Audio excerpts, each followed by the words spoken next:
Hi guys, so I wanted to come back and talk about a card that I had actually mentioned in my GTX 1080 video.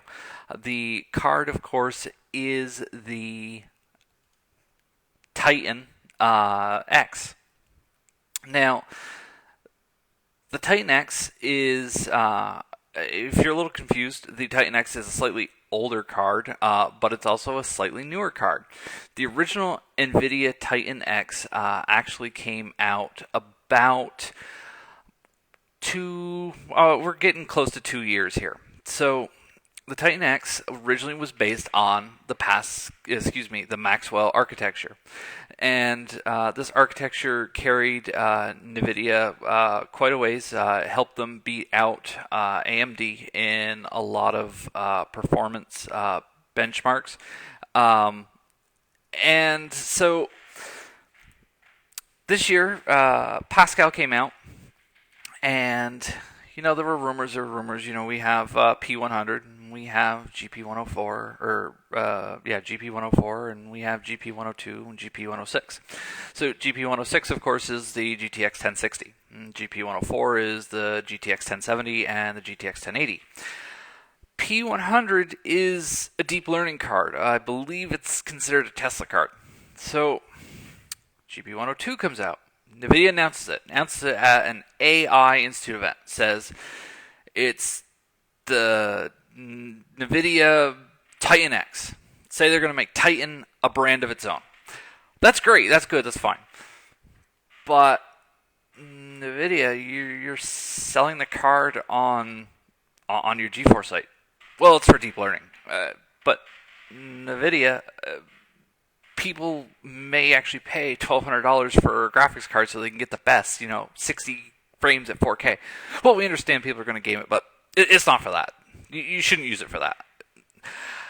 So, but NVIDIA, and NVIDIA. So there's a little marketing issue with the thing, and they're saying they're going to call it a brand of their own. However, I'm also seeing reports on the internet. It's got a GeForce logo at the top, so... Well, which is it, NVIDIA? Is it a gaming card that you're selling on your gaming site? Which, by the way, you do not sell your Quadro on your gaming site. You do not sell your Tesla on your gaming site. So, with that being said, we're going to find a little bit more about, wait for it, the GTX Titan X. And I'm going to call it the XP because it's a Pascal edition card.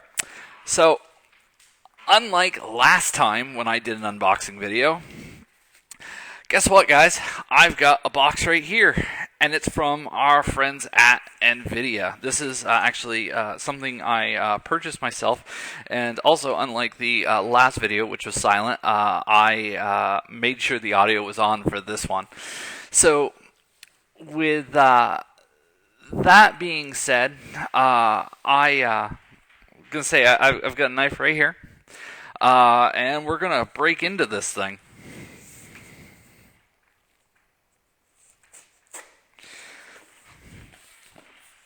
And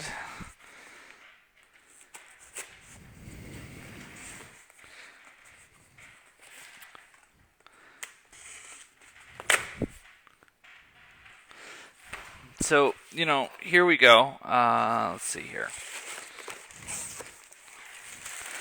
Of course, we have all this lovely paper, and this is great, fantastic. Can't have enough paper. And we're pulling it out. We're unsheathing it from its wrapper, and I will honestly say this is a very, very impressive looking card. Box. It's a little bit sturdier than the packaging used by the GTX 1080. It feels a little more solid, and it's fairly reflective. And they use a little bit of texturing along this package. But so this is basically the start of basically some benchmarking, and you know, I do hope you guys are going to enjoy that. But let's finish opening this thing. Let's look at this thing. Let's see here.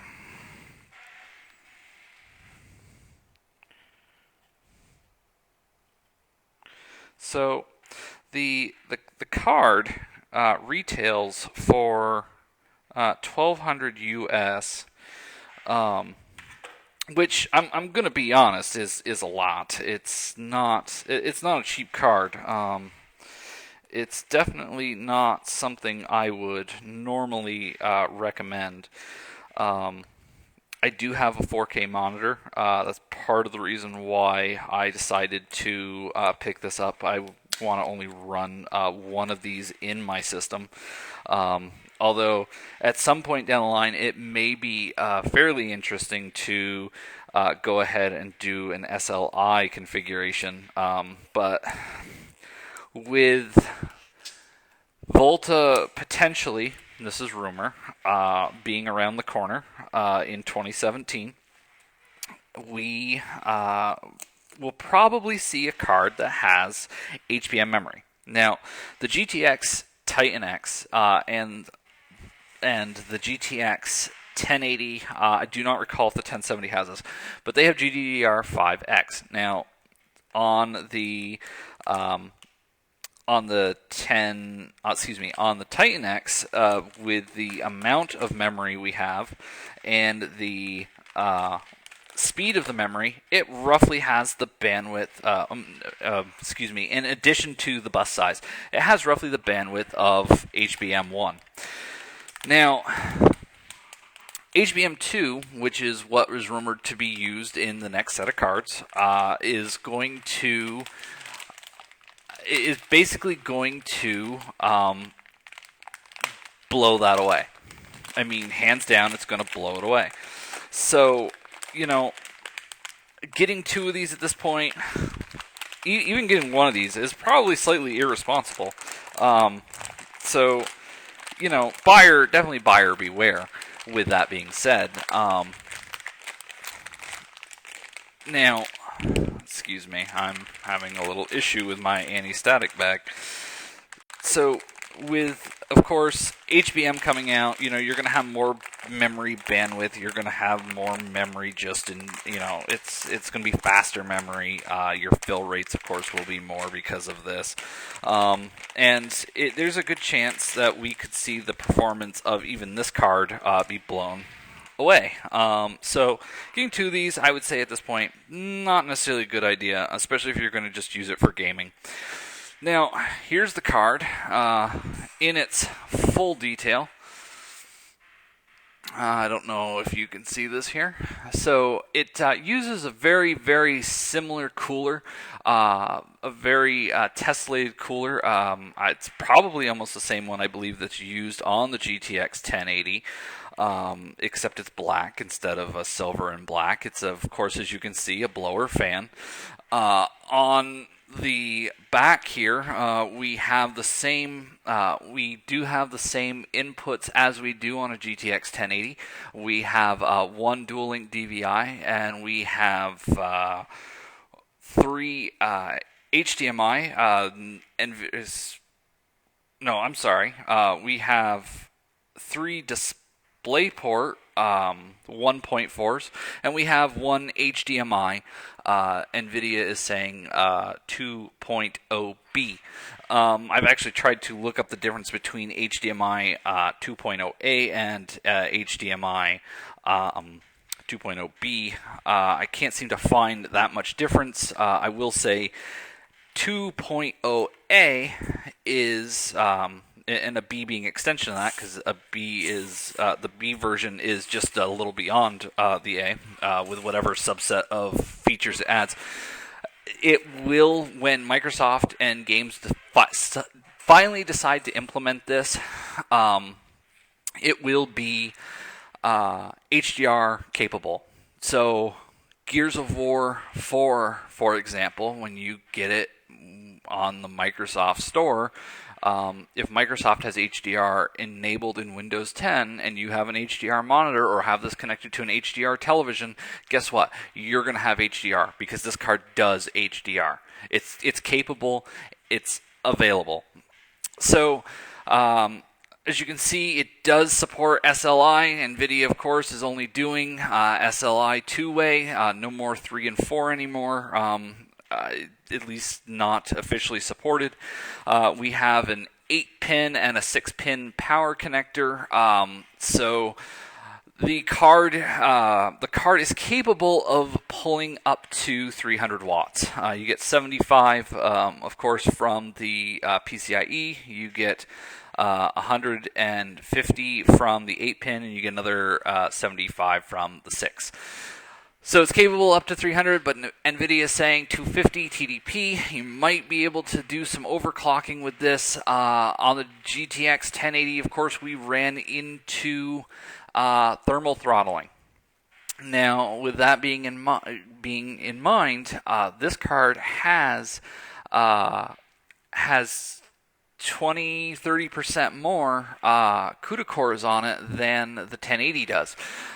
So the chances of it being able to overheat are probably actually far greater, and that's why the card actually ships with a lower clock speed. The clocks are roughly about 20% lower than the GTX 1080, but as I said, you've got probably 30 to 40% of the CUDA cores in there. There's 3,584 CUDA cores. This is not full GP102. Full GP102 is 3,840. That NVIDIA is shipping, of course, on their Quadro card.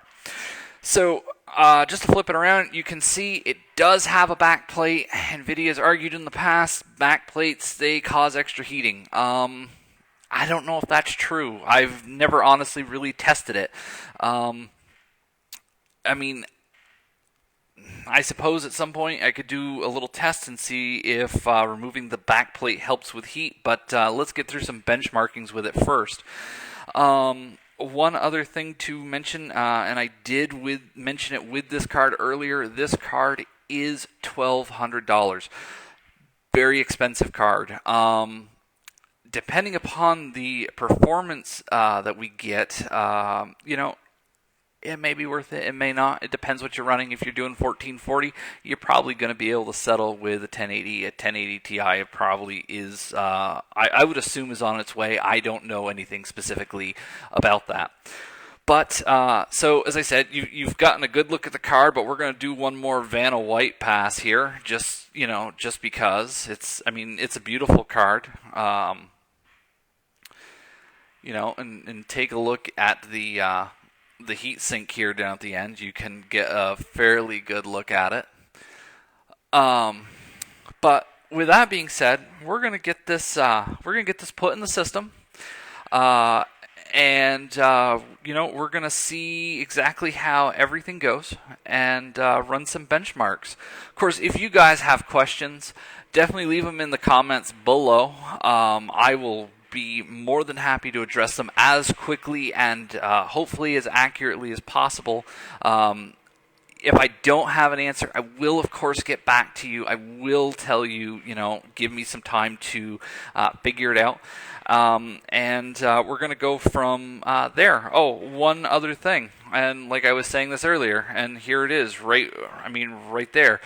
GeForce GTX. So come on, NVIDIA, which is it? Is it a gaming card? Is it a deep learning card? Is it a professional card?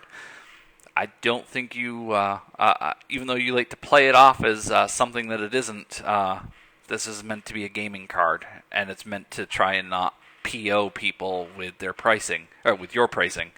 So, as I said, tell me what you guys think. Leave comments below. Like it if you like it. Dislike it if you dislike it. And I will be back soon with some benchmarks on this card. I want to thank you guys for watching, and I'll see you in the next video.